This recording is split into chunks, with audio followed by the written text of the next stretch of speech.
అందరికీ స్వాగతం అండి.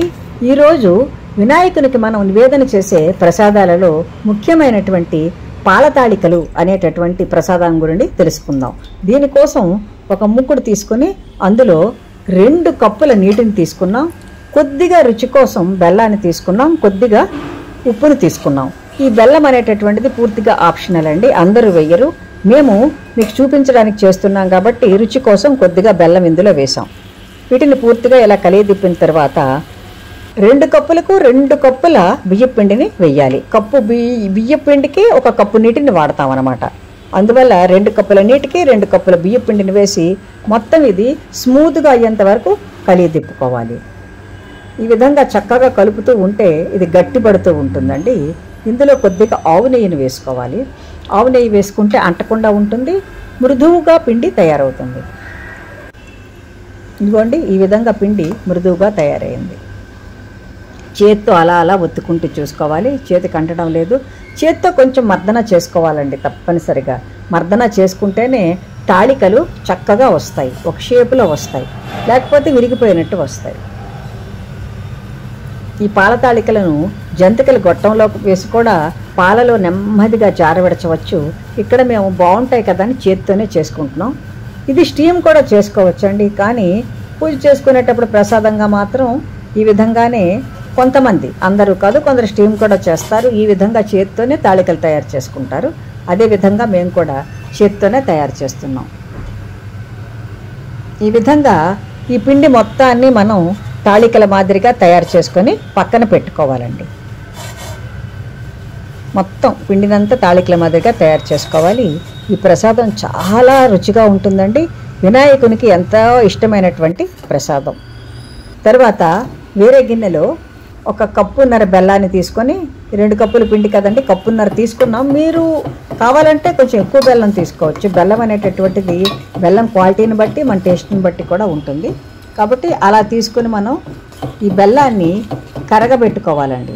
కరగబెట్టుకోవడమే, పాకం కాదు. ఎందుకంటే బెల్లం డైరెక్ట్గా కనుక పాలలో వేస్తే పాలు విరిగిపోతాయి. కాబట్టి వేరుగా మనం అలా బెల్లాన్ని ఉడికించుకొని బెల్లం నీటిగా తయారు చేసుకొని, బాగా పాకం రాకూడదు, పక్కన పెట్టుకోవాలి. తరువాత 1 లీటర్ పాలు తీసుకొని మరగబెట్టుకొని ఆ పాలలో ఈ తాళికలను నెమ్మదిగా జారవిడుచుకోవాలి. ఎందుకంటే లీటర్ పాలు ఉంటేనే ఉడుకుతాయి, లేదు అంటే కొద్దిగా నీళ్లు పాలు కలుపుకోవచ్చు, తగ్గించుకోవచ్చు పాలు. ఆ పాలు మనం అడ్జస్ట్ చేసుకోవాలండి.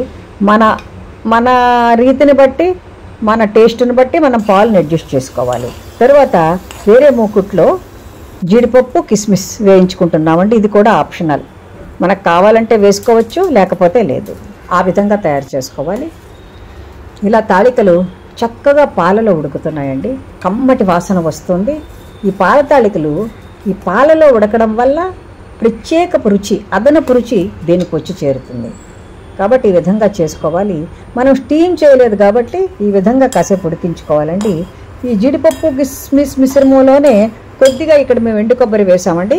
మీరు పచ్చి కొబ్బరి తురుము కూడా వేసుకొని కలిపి ఇందులో వేసుకుంటే చాలా బాగుంటుంది. ఈ తురుము బదులు కొబ్బరి ముక్కలను కూడా వేసుకోవచ్చు.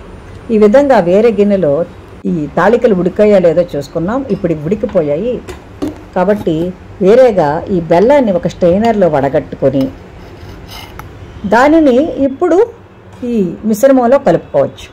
ఇప్పుడు విరగవు, డైరెక్ట్గా వేస్తేనే విరుగుతుంది పాలు.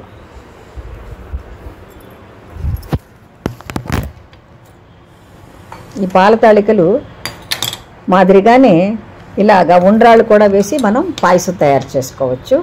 అది ఆ ప్రాంతాలను బట్టి ఉంటుంది.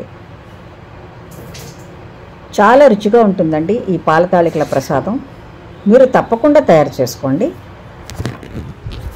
తరువాత ఇందులో బియ్యపిండి కొంత నీళ్ళల్లో కలిపి ఇందులో వేసుకోవాలి, ఈ పాల తాళికల పాయసం చిక్కబడడానికి. తరువాత పంచదారతో దంచినటువంటి యాలకుల పొడి మిశ్రమాన్ని కూడా ఇందులో మేము వేసాము రుచి కోసం. దీనిని అలా కలియదిప్పుతూ ఉండాలండి, అద్భుతమైన ప్రసాదంలాగా తయారవుతుంది. ఇది మీకు చూపించడానికి చేశాము. మీరు పూజలో ఒకవేళ మీకు ఆనవాయితీ ఉంటే చేసుకోండి, లేదంటే మరి ఎప్పుడైనా చేసుకునైనా వినాయకుడికి సమర్పించవచ్చు. చాలా ప్రాంతాలలో ఈ పాలతాళికల ప్రసాదాన్ని నివేదన చేస్తారు. వీటిని మీరు తప్పకుండా దీన్ని తయారు చేసుకోండి.